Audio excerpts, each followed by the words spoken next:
Hello दोस्तों, स्वागत है आप सबका एक बार फिर से चैनल पर। यहाँ पर हम लोग पॉवर्टी इन इंडिया यानी भारत में निर्धनता से संबंधित जो भी इम्पोर्टेंट फैक्ट्स हैं और कॉन्सेप्ट आपके एग्जाम में पूछे जा सकते हैं यूपीएससी आर ओ के लिए खासकर ध्यान रखकर, या और भी जो यूपीएससी के एग्जामिनेशन होते हैं, प्रीलिम्स के एग्जामिनेशन में भी ये आपके काम आने वाली हैं। तो यहाँ पर आपको ये देखना है कि कौन कौन से फैक्ट्स हैं जो महत्वपूर्ण हैं। आप उन्हें देखिए, इस बुक के पीछे मत भागा करिए कि ये बुक कौन सी है। आपको देखिए ये देखना है कि आपके पास जो भी बुक है उसमें जो है उस सब्जेक्ट के बारे में इम्पोर्टेंट थ्योरी पोर्शन दिया है या नहीं दिया है, तो आप उसे ज़रूर देखिए। ये मत देखिए ये बुक कौन सी देखिए, क्योंकि बुक ये काफ़ी पुरानी है, हो सकता है आपको ये बुक मिल पाए या नहीं मिल पाए मार्केट में, ये भी कारण हो सकता है। तो आपको टॉपिक जो है तैयार करना, उसे आप चाहे यूट्यूब से कंप्लीट कर लीजिए, ठीक है। या तो आपके पास कोई भी स्टैंडर्ड बुक हो, जैसे आपका इकोनॉमिक्स में जो आपकी यूपीएससी स्पेशल बुक आती है, उससे भी आप चीज़ें हैं जो कि फॉलो कर सकते हैं, माजिद हुसैन जी की जो आती है, ठीक है। तो यहाँ पर देखिए निर्धनता के प्रकार, तो पहले आपको ये ध्यान देना है निर्धनता कितने प्रकार की होती है। तो देखिए निर्धनता आपकी दो प्रकार की होती है। एक तो देखते हैं सापेक्ष निर्धनता और दूसरी होती है निरपेक्ष निर्धनता। सापेक्ष निर्धनता का मतलब क्या होता है, इसमें देखिए हम जो बड़े लोग होते हैं, जो अमीर लोग होते हैं, उनसे तुलना करते हैं जो गरीब वर्ग हैं। यहाँ पे देख सकते हैं सापेक्ष निर्धनता में जो समाज के उच्च आय वर्ग वालों की तुलना की जाती है, किससे, निम्न आय वर्ग वालों के से, ठीक है। तो यहाँ पर देखिए इस सापेक्ष निर्धनता को मापने में जो आपको मैं वक्र बता रहा हूँ, जो कर्व बहुत ही महत्वपूर्ण है। यहाँ पर देखिए दो तीन चीज़ों से हैं जिससे हम सापेक्ष निर्धनता को मापते हैं। इसमें डायरेक्ट क्वेश्चन पूछ लिया जाता है कि सापेक्ष निर्धनता को मापने के मापक कौन से हैं, यह पूछ लेता है कौन सा नहीं है। तो यहाँ पर देखिए सापेक्ष निर्धनता को हम किससे किससे मापते हैं, तो लॉरेंज वक्र से मापते हैं, गिनी गुणांक से मापते हैं। ये चीज़ आपको ध्यान देना है, ठीक है। लॉरेंज वक्र जो है देखिए किसी भी देश के लोगों के बीच ये आय विषमता को ज्ञात करने में काम आता है, और 1905 में मैक्स ओ लॉरेंज ने जो इसे विकसित किया था। ये चीज़ आपको ध्यान देना है। लॉरेंज वक्र की बात करें तो निरपेक्ष समता रेखा से जितना दूर होता है ये, उतनी ही अधिक आय में विषमता होती है, और जितना पास होगा उतनी ही कम विषमता होती है। इस वक्र के बारे में आपको अगली वीडियो में समझा दूंगा कि ये कैसे क्या वक्र होते हैं और इनका डायग्राम कैसा होता है, ठीक है। गिनी गुणांक की बात करूँ तो ये चीज़ भी ध्यान देना है, इसके रिलेशन किसके किसके मध्य है, तो ये जरूर ध्यान दीजिएगा। ये गिनी गुणांक जो होता है ये लॉरेंज वक्र और निरपेक्ष समता रेखा के बीच का क्षेत्रफल और काल्पनिक समता रेखा के नीचे के पूरे क्षेत्रफल के अनुपात को है जो कि ये प्रदर्शित करता है, और इसका मान जो है 0 से 1 के बीच में होता है, ठीक है। यदि विषमता अधिकतम होती है तो इसका मान 1 होगा, और यदि विषमता जो है न्यूनतम होती है तो इसका मान कितना होगा, 0 होगा। ये चीज़ आपको ध्यान देना है। वर्तमान समय की बात करें तो वैश्विक गिनी गुणांक कितना है, 0.66 है, और भारत के गिनी गुणांक की बात करें तो 0.37 से 0.42 के बीच में है, ठीक है। निरपेक्ष निर्धनता की बात करें, देखिए निरपेक्ष निर्धनता आपका प्रतिमान एक न्यूनतम आय अथवा उपभोक्ता स्तर पर ये आधारित होती है। ये चीज़ आपको ध्यान देना है। निरपेक्ष निर्धनता, इसमें हम लोग तुलना नहीं करते हैं, ठीक है। इसके अंतर्गत हम ये देखते हैं कि मनुष्य को जो पोषक आवश्यकताएं होती हैं और जो अनिवार्य चीज़ें होती हैं, खाने पीने की चीज़ें, कपड़े पहनने की चीज़ें, रोजी रोटी वगैरह, तो इन पर जो है आय अथवा उपभोग जो आपका व्यय के न्यूनतम स्तर को इसमें ज्ञात किया जाता है, ठीक है।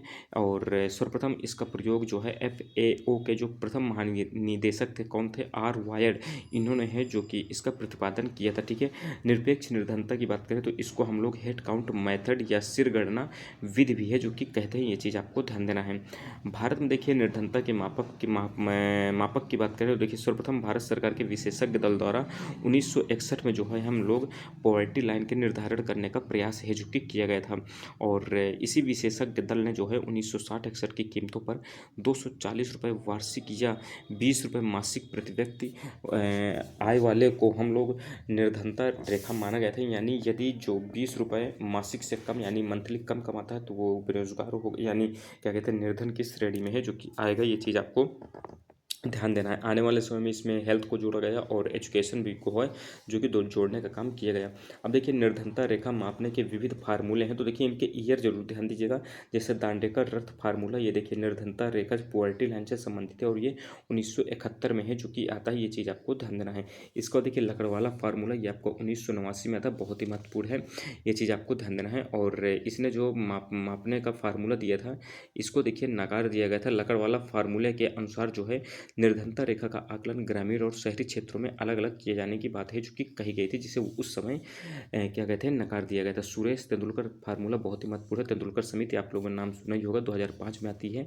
और इसमें जो है देखिए इस निर्धनता रेखा का आकलन भोजन में कैलोरी की मात्रा के बजाय प्रति व्यक्ति मासिक उपभोग के आधार पर है किए जाने की बात कही गई थी। ये चीज़ आपको ध्यान देना है। इसको देखिए अंतर्राष्ट्रीय स्तर पर निर्धनता का आकलन कैसे किया जाता है, तो देखिए यहाँ पर स्वास्थ्य एवं पोषण फल क्षमता को भी जो कि देखा जाता है। और अंतर्राष्ट्रीय निर्धनता रेखा के 2 मानक हैं। प्रतिदिन $1.25 से कम व्यय करने वाले लोग, तो $1.25 का मतलब वर्तमान में यदि हम बात करें तो लगभग 100 रुपये के आसपास आप मान सकते हैं, ठीक है। तो प्रतिदिन यदि 100 रुपये से कम वो कमा रहा है तो इसे हम कहेंगे पॉवर्टी लाइन के नीचे आ रहा है। और प्रतिदिन $2 से कम व्यय करने वाले लोग भी हैं जो कि इसमें आते हैं। 2 श्रेणियाँ हैं जो कि बनाई गई हैं। अब देखिए यहाँ पर निर्धनता से संबंधित जो विविध रिपोर्ट है, तो देखिए तेंदुलकर समिति की रिपोर्ट ये 2008 में समिति बनती है और 2009 में ये अपनी रिपोर्ट है जो कि सौंप देती है। इसमें जो है देखिए क्या करते हैं, उपभोग व्यय को जो कि आधार माना जाता है, यानी एक्सपेंडिचर जो किया जाता है, ठीक है।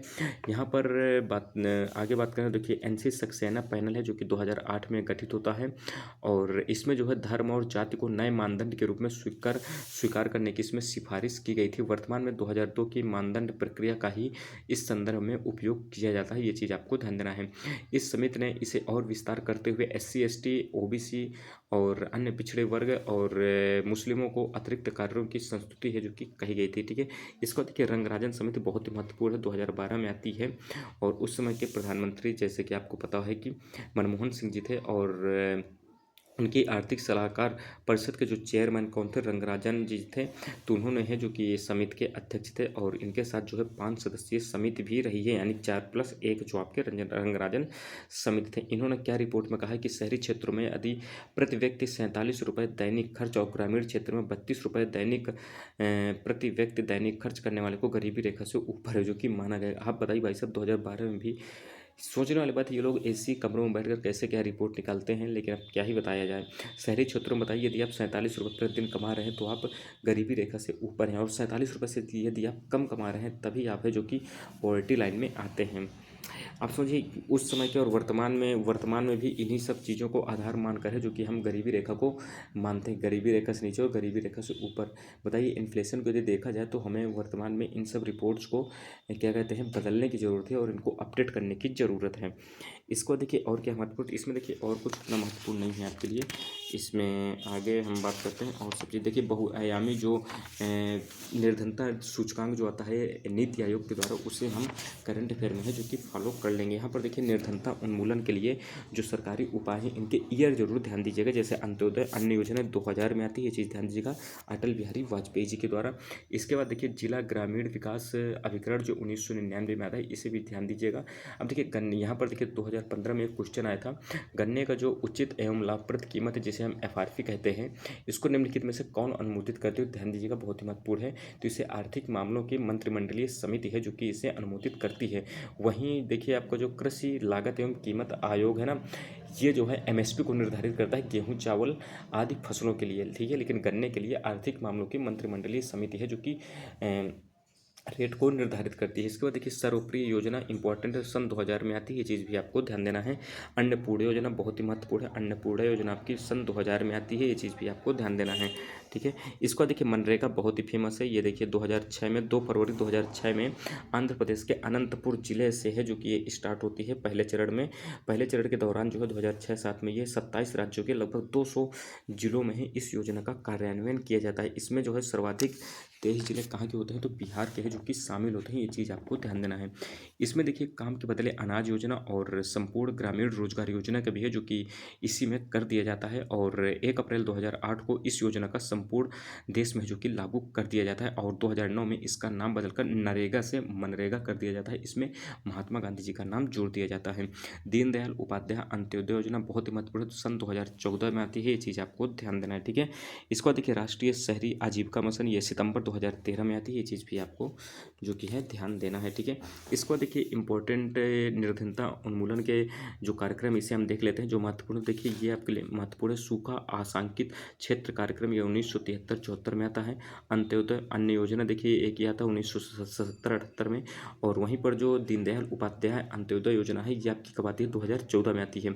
मरुस्थल विकास कार्यक्रम 1977-78, काम के बदले अनाज योजना 1977-78, ट्राइसेम बहुत ही महत्वपूर्ण है, 1989-80 में है, जो कि आती है। और ये गरीबी रेखा से नीचे जो है जीवन यापन करने वाले परिवारों को स्वरोजगार दिलाने से संबंधित थी।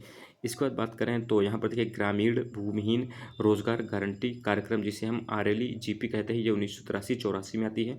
जवाहर रोजगार योजना 1989-80 में आती है।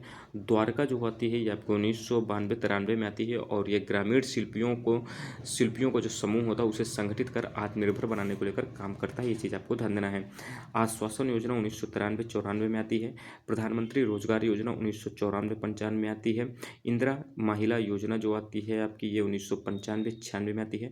स्वर्ण जयंती ग्राम स्वरोजगार योजना, ये 1999 से 2000 के मध्य में आती है। निर्धनता उन्मूलन योजना, ये 2000 से 2001 के मध्य में आती है। जवाहर ग्राम समृद्धि योजना 1999 से 2000 के मध्य में आती है। जयप्रकाश रोजगार गारंटी योजना जो होती है 2002 में आती है। काम के बदले अनाज का जो है राष्ट्रीय कार्यक्रम कब लॉन्च होता है? 2004-05 में। भारत निर्माण कार्यक्रम 2005-06 में आती है। इसका देखिए नरेगा जो है 2005-06 में स्टार्ट होता है। मनरेगा ये 2009 में है, जो कि नाम इसका बदल दिया जाता है। नेशनल फ्लैगशिप कार्यक्रम में 2006-07 में आती है।